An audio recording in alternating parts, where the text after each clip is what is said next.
नाज़रीन, अवामी न्यूज़ में ख़बरनि जो सिलसिलो जारी है। इन वक्त असीं तव्हांखे फैज़गंज में ख़बर ॾींदा हलूं त फैज़गंज में पका चांग सां तालुक़ रखंदड़ पोरियत बुखूं काटण ते मजबूर थी वियूं आहिनि। गुलाम हैदर शेख जी चूंडियल नुमाइंदनि तोड़े कंहिं बि वस वारनि सार न लधी। वधीक तफ़सील ॿुधाए रहियो आहे फैज़गंज में अवामी न्यूज़ जो रिपोर्टर शाहिद चांग पंहिंजी रिपोर्ट में।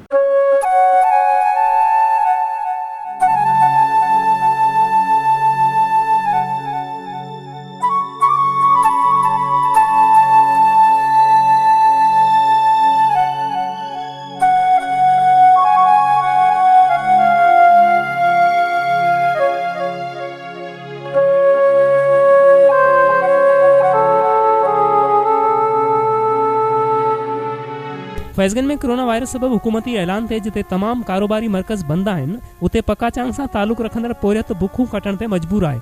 पोरियत गुलाम हैदर शेख बीमारी जे बिस्तरे ते पियल आहे, जंहिंजी कंहिं बि चूंडियल नुमाइंदे तोड़े कंहिं बि वस वारे सार न लधी आहे, जंहिं सबब हू ऐं संदसि बचड़ा बुखूं काटण ते मजबूर आहिनि। पोरियत गुलाम हैदर जी वनी अवामी न्यूज़ सां ॻाल्हाईंदे ॿुधायो त आयल राशन मनपसंद माण्हुनि में राति जी ऊंदाही में विरहायो पियो वञे।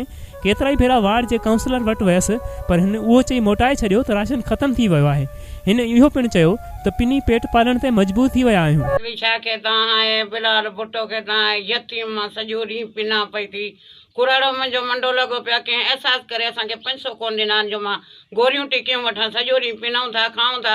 4 चकर वई आहियां, रियाज़ ॾे नंबर लिखिया अथनि कारड जा, मुंहिंजा नाला, असांखे का ज़री कोन ॾिनी अथनि। अलाए केतिरो सामान आयो आहे। रही ॻाल्हि वोटनि जे लाइ असांखे अबोमा था कनि, बाक़ी हिन महिल असां ग़रीब न आहियूं शहर जा।